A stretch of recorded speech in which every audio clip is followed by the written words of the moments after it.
Brodes Media.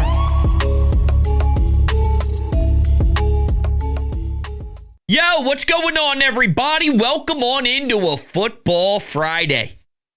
Wow. It's been a grind the last 6 days or so, but it also went super fast. One of those weird situations. All right. We got the practice report on Friday. Things look good for the most part. That scare about A.J. Brown seems to be more of a miscommunication based off of what A.J. shared post-game, and we'll get into that. We got the All-Pros. There's a lot more of them on the Eagles than there are the Packers. And we have your anytime hotline calls as well. It's going to be fun. First, though, of course, DraftKings. Playoffs. We're talking about playoffs. You bet we are. Get in on the action at DraftKings Sportsbook, an official sports betting partner of the NFL. Scoring touchdowns is key to winning in the playoffs, and you can score big by betting on them at DraftKings, the number one place to bet touchdowns. Ready to place your first bet? Try betting on something simple like a player to score 6. Go to the DraftKings Sportsbook app and make your pick. Jalen Hurts, anytime touchdown, thank you. That's free money. Saquon Barkley, ew, that's probably a lock as well. Lines and odds are subject to change. New DraftKings customers can bet $5 to get $200 in bonus bets instantly. So download the DraftKings Sportsbook app and use code BRODES. That's code BRODES for new customers to get $200 in bonus bets instantly when you bet just $5 only at DraftKings Sportsbook. The crown is yours. Gambling problem? Call 1-800-GAMBLER. In New York, call 887-8-HOPE-NY or text HOPE-NY 467369. In Connecticut, help is available for problem gambling. Call 888-789-7777 or visit ccpg.org. Please play responsibly. On behalf of Boot Hill Casino and Resort in Kansas, 21 plus age and eligibility varies by jurisdiction. Void in Ontario. Bonus bets expire 168 hours after issuance. For additional terms and responsible gaming resources, see dkng.co/audio. All right. So, I think at this particular time, if you've been listening all week, you know my stance. I have so much confidence in this group. I have so much belief that they are the better team. And I have so much faith that they are going to operate the way they do when they go out there on a Sunday. They control the line of scrimmage on both sides of the football. They keep the possession in the hands of their offense for a nice 8-9 minute drive to force the opponent to be frustrated, waiting to get a chance to score points. Jalen has done a way better job of not turning the rock over. We have A.J. Brown back from an injury Wednesday, 10-minute weird practice thing. And like I said, we'll get audio from him. But ultimately, it's pretty simple. I just think the Eagles are a better team. And you're going to see that over the length of the game in its entirety. You're going to watch the offensive line and an inspired Lane Johnson who feels disrespected after being a second-team All-Pro instead of a first-team All-Pro. How do we know that? My man next to his locker has him and Sewell's stats taped next to his locker. You think he kicks ass normally? You think he is a sensational demon over at right tackle on a normal week? Wait until it's the playoffs, and then he's also emotionally pissed and fired up because Sewell gets the nod for the first team All-Pro instead of him. And actually, look at those damn numbers because it screams, yo, number 65 is a fucking monster and not a soul deserves to be ranked higher than him. He is the best in all of the position. He has been the best in a large sample size here, and he will continue to be the best. And guess what? The fact that the Packers have to look in his eyeballs, knowing that he's got so much hate in his eyes. Just wait. Just wait. The Eagles are a way stronger football team. Also factoring in that the Packers aren't healthy. So when everything is 100, the Eagles are better. Now you take away some key contributors from Green Bay's explosive plays in Watson and Alexander. I hate to break it to you. Xavier McKinney isn't going to save you. And it's funny because the Packers fans out there who feel like he will because he's an all-pro, we have 6 of those. We have 6. You feel confident because McKinney got the nod and got the recognition, and there's people league-wide who realize that, hey, he can help create a turnover. He can snag the football. Once again, we have 6 of those. Saquon and Zach Bond both getting first-team nods. And then with your second team, AJ, we look at this as a ho-hum AJ year. It's been disappointing in the passing game. Our disappointment in the passing game gets people second team all pros. And not that he's done anything wrong in particular, but I'm just saying, imagine in a world where the passing game even was dialed up a notch from where it was. He'd be tearing it up even more so than he already is. So we had that. We had Mailata, both of our tackles. Where's football games 1? I'm going to ask a question right now. When you study the game, and when all these great coaches pick it apart and get back down to the foundation of what went wrong or what went right, when they sort of dissect film, it all starts in the trenches. Mailata, Lane Johnson, Jalen Carter. All pros. You're going to witness all 3 of them take over the game. It is going to be chaotic for Green Bay to try and get a pass rush and to try and stop Jalen Carter. And if you do, which is rare, but if you do, the lanes are going to be spread wide open for Nolan Smith. You didn't see the real Nolan Smith the first time these two teams played in Brazil.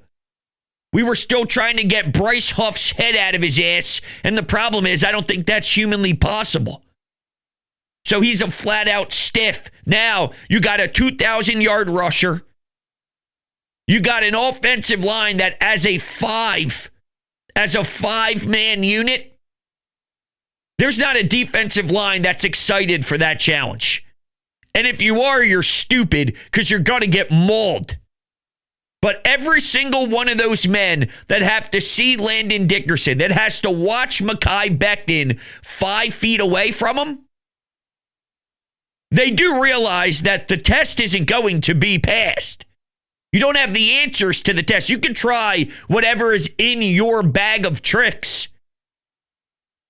But I promise you it won't generate enough. Not over every single possession that this Eagles football team gets. Hey, you may get a sack. Congratulations. Fucking save it. Because it's not happening much. And we're going to see Jalen be a huge part with his legs. He passed concussion protocol. He spoke about how, he normally has a routine. And this was a weird situation for his said routine. And yeah, that makes a lot of sense. The real question becomes, how is the game called by Kellen Moore? Are we going to be witnessing different styles to what they run because they don't want to put Jalen in a position where Green Bay is going to want to make a hard tackle? Not that there's anything wrong with that, but anytime a quarterback leaves the pocket and doesn't slide or doesn't get out of bounds, yeah, here comes a linebacker knowing that's Jalen, knowing what he just went through. He's going to try and say, yo, dude, you don't do this. There's a reason why you don't do this because you're about to get smacked. Are you going to want to put Jalen in those positions? I'm very torn on this because half of me says that's his skill set. That's what makes this offense hum. That's what makes this more of a threat, is because Jalen can pop off with a keeper. And now these rushers, they need to realize we have to stay contained if you don't have to stay contained and you just have to focus on 26, Saquon probably can still beat you. But it completely changes the identity and the strengths of this unit. I want Jalen and this staff to coach as if nothing happened.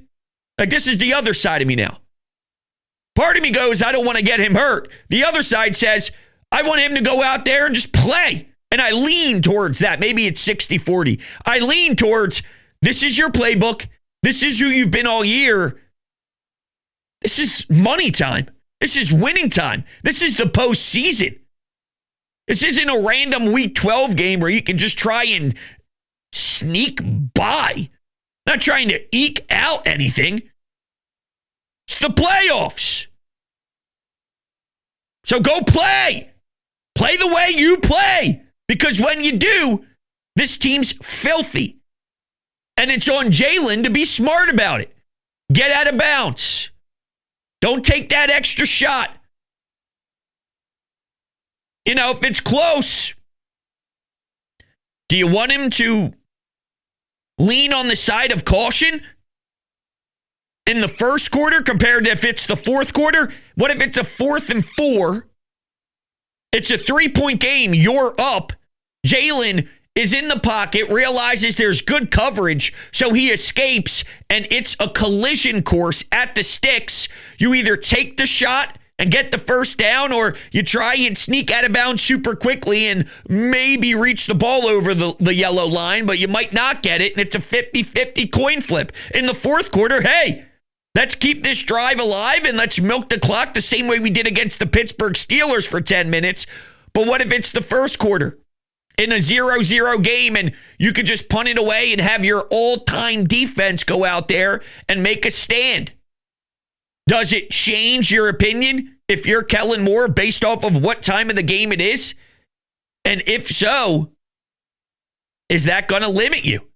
Do you want to scratch any sort of QB draw? What if Jalen's at the line of scrimmage? We know they like the QB draw. What if he sees, based off of what I'm watching right now and based off the formation, there's a C that's going to part, and I can take this up the middle of the field. I just have to get down. But that's what it all comes down to, is just be smart about it. You got to trust your quarterback to be smart about it. But there's a reason why Jalen's in this position, and it's because he does do a lot of damage on the ground. You can't just eliminate that. I took phone calls on the radio with a few takes that made me want to rip my hair out. One was, why don't we just sit A.J. Brown anyway so he can get as healthy as he can be for the next round? Well, as much as I believe in this team, A.J. Brown is almost, in a way, just as important as Lane Johnson is. If you're an Eagles fan, you know the difference between their winning and losing when Lane Johnson is not on that football field, right? A.J. with this offense, whether he's getting the ball or not, his body matters, okay? His presence is so felt with the way the other team highlights him, and then it opens up other areas if he isn't going off for 117 yards. So just his presence is so important. I'm not sitting him. No, that's ludicrous. And the other one had to deal with not utilizing the tush push on 4th downs because you don't want Jalen to get hit. You have to. You have to lean on that. Part of their brand and part of their greatness and part of the reasons why they can go on a 10-minute drive in the fourth quarter to secure a win is because their third downs are completely different than everybody else. You're essentially getting 1st and 8.5. Do you know how much of an advantage that is? That you got to play in your back pocket where you get to start every single new 4 downs as 1st and 8.5? That changes the game. You have to rely on who you are. And we'll live with the consequences. You have to trust the players to make the right decision on the field. And that even applies to the kicking game. I don't want Nick Sirianni to coach scared because of Jake Elliott. I know you have to be smart and understand who he is this season, and he's not the same as the ice-cold killer he once was. If there's a moment, though, for him to kick a field goal and he decides not to because he doesn't have faith in the kicker. Now, if he decides to do it because it's 4th and 2 and you just want to be aggressive, fine. There's calculated times where that's okay, and it doesn't really mean it's less confidence in your kicker. It's just more about, listen, we're rolling right now. Our offense is humming. We've established something nice. I want to make a statement to Green Bay's defense. Then fine. But if this is one where it's like, I can't. I'm sorry, I can't. We got to do something dumb and roll the dice with our offense on a 4th and 4 or a 4th and 5 because Jake is causing me concern. He's a professional kicker. If you need 3 points at the 44, for a 44-yard field goal, that's his job. I need points here. Send him out there. It's what it is. And knowing Nick Sirianni, knowing what his message has been to this team forever now, I do think he'll give Jake Elliott that push in the back. Yo, dude, let's go. First quarter, stall drives, you can get 3 points. It's a good confidence boost for the Birds. It's a good confidence boost for Jake Elliott. It's a 31-yard field goal. You're up 3-0 on your opening drive. And knowing how our first quarters have gone, then without a doubt, we take that. If you told me right now, first drive, they get the ball and get 3 out of it, it's a phenomenal start, knowing that a lot of times this season it was 3 and out. It was 3 and out. It was 3 and out. You wonder, what? And then here comes the run game. Here comes the adjustments. Here comes Vic Fangio. Here comes Jalen making timely throws that are elite. Bada bing, bada boom. The Eagles win by 20, and they're resting their starters in the 4th. That happens where they don't score in the 1st. And then by the 4th quarter, their starters don't even have to play, and they can get well-earned rest with load management mid-game throughout the week. Think about that turnaround throughout the 2nd and 3rd frame. I just hope you're aware out there, Green Bay. I hope you're aware.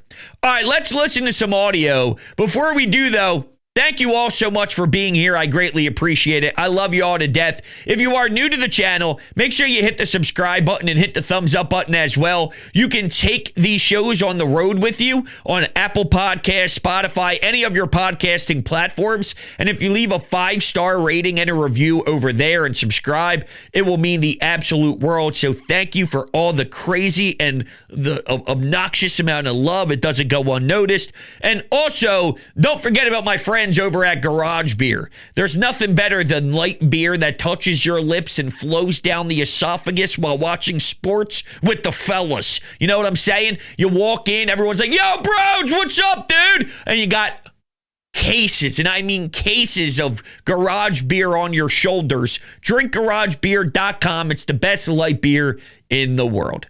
All right, so I have 2 different clips here of A.J. Brown. One discussing how he's good to go on Sunday, and the other is what transpired on Wednesday. So, all right, let's start with the Wednesday practice report. It's more about his issues with his knee, all right? We've seen AJ sort of miss some time this year, and he's been dealing with a couple things, specifically early. And then, once he was able to get back the bye week, the early bye week helped this team out a lot. When the original schedule broke and it released, we didn't know if that was necessarily going to be the case. Knowing how much this team hit a wall last season, I don't see Jalen Carter hitting no wall. All right, I don't see Lane hitting no wall. I don't see Mekhi Becton hitting no wall. So it's funny how this coaching staff, has been majorly criticized for that collapse, rightfully so. But with an early bye, they're right here, and they're playing good ball too. They're playing good ball. They look well in shape, all right, in premier shape. But some guys are going to have lingering stuff because that's just the nature of the sport as well. 2 different things, injury and in shape, hitting a wall. Yeah, I don't know how that got tied together. Anyway, A.J. Brown in the locker room after Friday's practice talking about his knee injury. How's the knee feeling? I'm okay. I'm okay. Tough at times, but I'm okay. Is this something that happened at practice on Wednesday, or is this just something you've been dealing with? Something I've been dealing with. Yeah, something I've been dealing with. Wednesday, you were just kind of, it's like a cameo. Looked like you were there for like 5 minutes or something. Yeah. What was going on there? Just some miscommunication. You know, I wasn't even supposed to be there. Yeah. You know, but I rode over with the team and I rode back. Sounds like there's been a schedule. How have you managed it over the last couple of weeks then? Training staff been doing a great job, just trying to get me ready to play. You know, I've been studying, walking through, doing as much as I can, doing extra cardio, and doing my normal things, but, you know, to try to take stress off of myself. And when I'm out there like today, you know, I go. All right, so I thought it was fascinating to hear him talk about him not supposed to be there and all, and I'll give you the other half a little bit here, but essentially, it sounds to me maybe the Eagles, and I am speculating like I never have before here, right? I'm just trying to put puzzle pieces together, and it's not really anything that's that massive anyway. This is just how my brain works, so it's not making or breaking anything at all. I do feel that A.J. Brown may have been told by the Eagles organization, yo, Wednesday, we don't need you. This week, we want to focus on your knee. We want to get you as right as possible. But he wants to be there so bad for his team, he decided, I'm going out there anyway. And then once some of the staffers and some of the coaching staff sees him, come on, AJ, come on, dude. You got to listen to us. We know you're competitive fire. We know you want to be out there for your guys. We know you're hurt from last season and the way that you weren't there for your team in Tampa Bay and you ended up getting injured late into the year and you just weren't available for them. Let's not play any games. We know your importance. Go sit out. We appreciate it. We love the desire. We get it. Go sit down. And then he decided to roll with his staffer back to the locker room. And the reason why that makes sense is the way the Eagles phrased AJ only being at practice weirdly for 10 minutes on Wednesday was this was all part of their plan. But nobody would ever plan in a million years to get all suited up and dressed up just to point in the other direction and get off the field almost instantly. It probably was all part of the Eagles' plan, but AJ wanted to just show his heart and wanted to get out there for his boys until the hammer was set. Does that make sense? It's a conspiracy theory that doesn't really matter, but it's the conspiracy theory that I think makes the most sense. So here's A.J. Brown on his body and how it feels right now with his knee. You know, I know I'm banged up, but, you know, everybody is, but I got to be out there, you know. And so give them all, playing for my teammates, the city. Felt miserable last year. To let it go like that, and I couldn't put my hand on it. This time has to be different. So I don't know. Listen, you can make of it what you will. At the end of the day, the fact that Friday he was right back out there is all good. Devontae Smith did not practice with back/rest, so it's pretty obvious what the Eagles wanted to do was to give them as much time as they possibly can to bring some, you know, pop to that game on Sunday. Give him an extra day, an extra 24 hours just to let the ligaments properly rest. I don't know what the hell I'm saying. But you get my point. Chill. Don't need to put your body through anything. Get some stretching done. Do what you need to do in that respect. But we don't need you out here all 3 days, Wednesday, Thursday, Friday. Devontae will take you Wednesday, Thursday. AJ, you chill. We'll catch you on Friday. Now, some probably hear that and say, well, that's a great way of coaching, Nick. No wonder why our first scripted plays are going to look terrible. I could see it coming a mile away. Don't worry about any sort of first quarter look 5 minutes in. I'll catch you at the finish line. They looked so great against Washington out of the gate. Maybe they just pick up where they left off. Even with 1 month since all of Jalen getting all of one game, I know that's kind of a little bit weird and a little bit wonky to have 4 weeks off since playing a full game.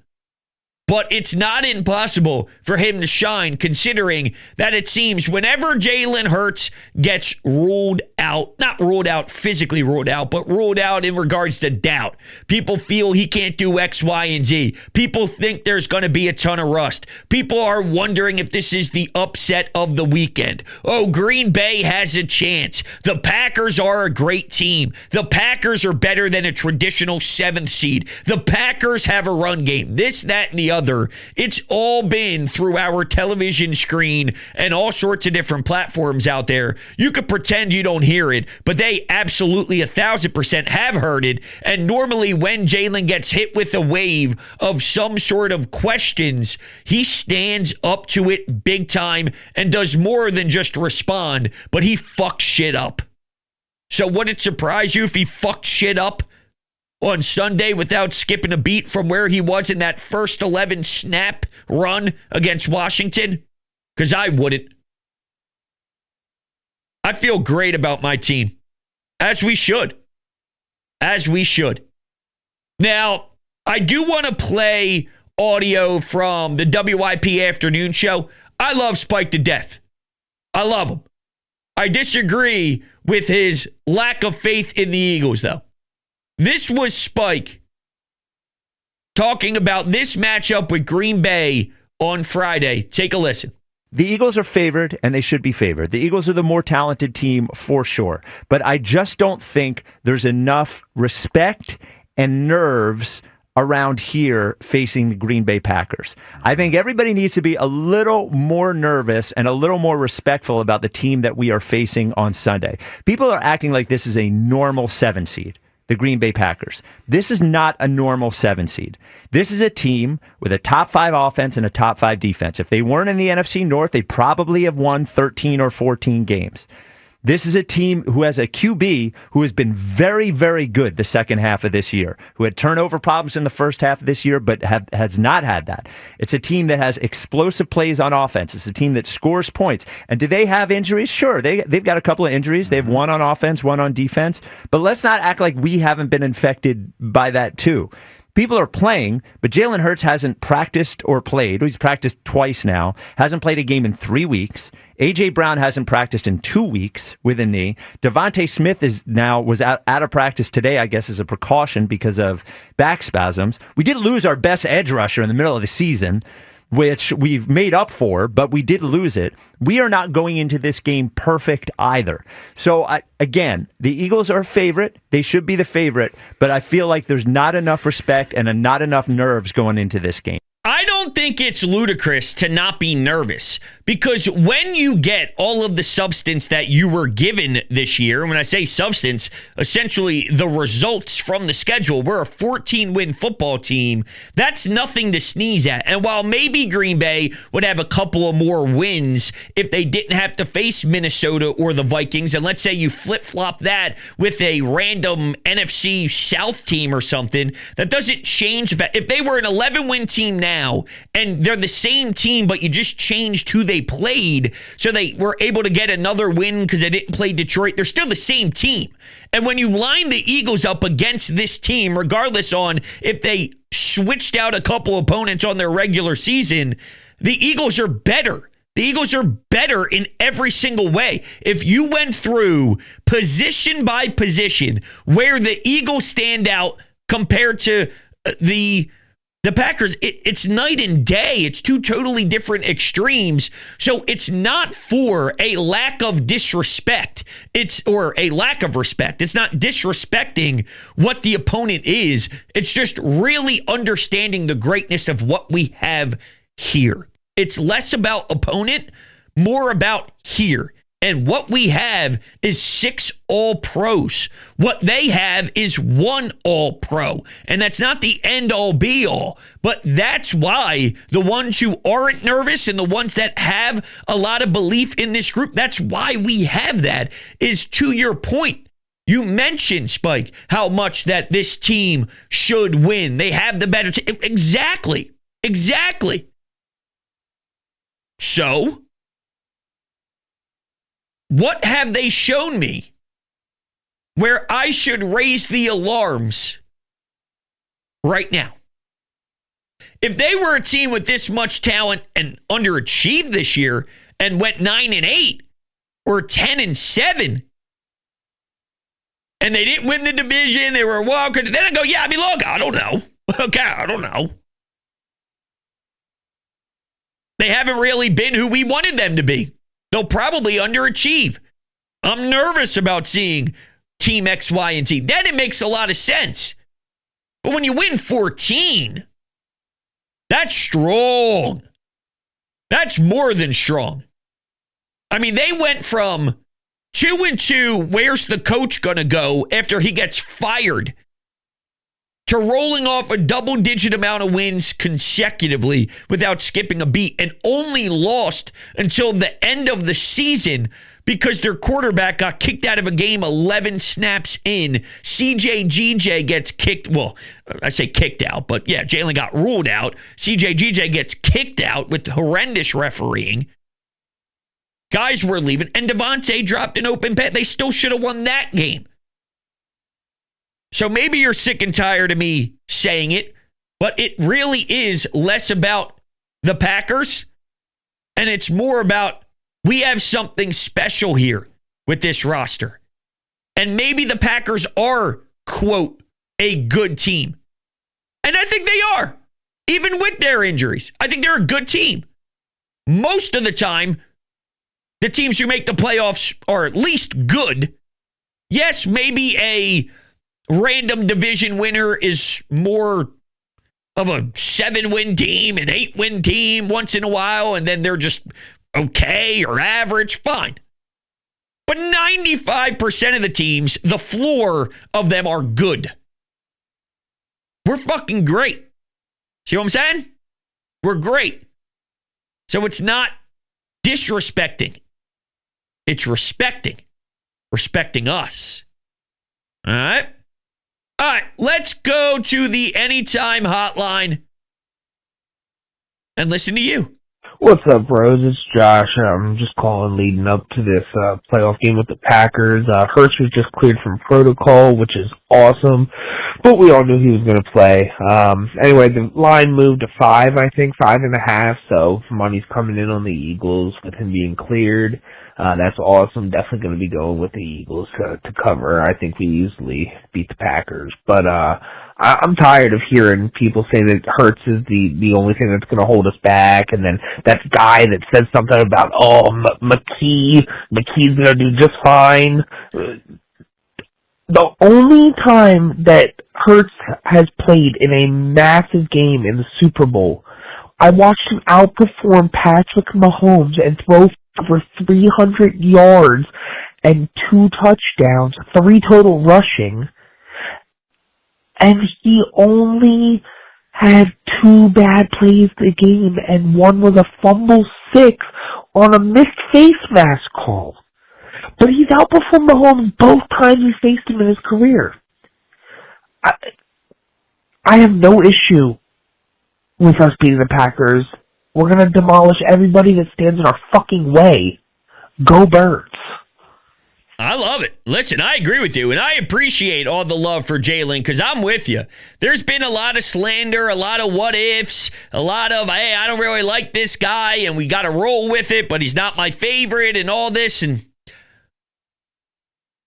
Jalen Hurts is a different breed. He's one of one. There are times where it doesn't make sense, and I'm aware of that. But once you're aware of that, and you still appreciate his greatness, you have something special. He does it in a strange Jalen way that is hard to describe. It's unlike anything we've seen. The box score never reflects anything. The numbers don't wow you. The winning should wow you, though. We do have a winner, a special breed of a winner that when it's needed, Here's the fourth quarter 9-minute drive to take more than half the quarter away from the opponent. By the way, it resulted in 7. And I barely even spent time praising what Quinyon Mitchell has done and what he's going to do. And the way Vic Fangio is going to have this defense rocking, it's my favorite. There's nothing sicker to me when I'm watching my team perform at home. And this is just in the regular season. It gets absolutely picked up this time of the year when it's cold in January. But there's nothing better than when your defense makes a couple of stands in a row and the other team can't get any life going, and it's constant frustration, it's constant body language, ripping the snaps and the buckles off your helmet as you're walking back to the sidelines, and you're barking at one of your teammates, and the link stands up as one and goes berserk because the defense is going 3 and out, 3 and out, 3 and out against whoever's on the other side. Dude, that is so sick. That is so sick. And you're going to have that. Jordan Love, you're going to see it in his eyes. He's toast.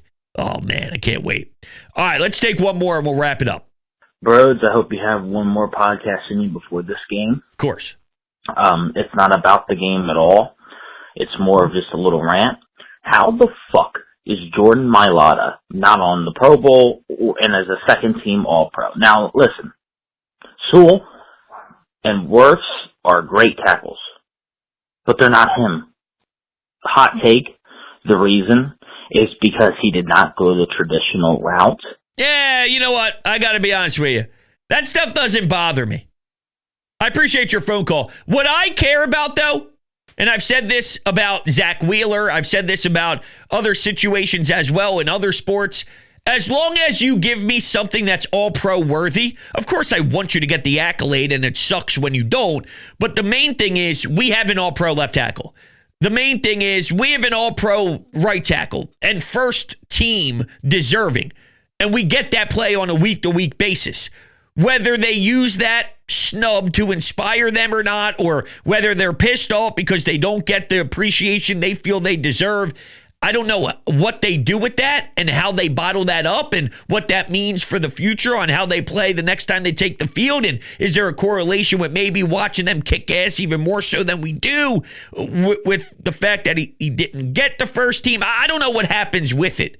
But as long as I get it, I get the play, with or without the accolade. Do I get that high caliber effort and that high caliber execution that's worthy of first team? Yes. Bang. Bang. Because ultimately that leads you to a 14-win team. And that's what matters at the end of the day. Hell, we just sat Saquon Barkley in week 18 for a time to get one of the most regular season known all-time stat that there is in this sport. The rushing leader for a season, that's a big one in regards to the individual awards. Nah, not worthy. So this stuff, well, I'm sure it sucks that they don't get rewarded with it maybe the way they should. We got that version of them. And it's just about the team and putting this team in the best position possible to win a championship. All right, I will sneak one more in. Then I'll wrap it up. Yo, Brodes, what's going on? It's Justin here from South Jersey, Ocean City. But we need to just get straight to the point. I think it's a whole bunch of bullshit that people think Jalen Hurts is going to be rusty. I think he's going to go out there and, the first drive, we're just going to give Green Bay a big fuck you. Drive right down the field. We're gonna blow them out. There's no need to be worried. I love it, dude. All right, I appreciate it. That's a good way to end it. It's a good vibe to end it. I agree with you.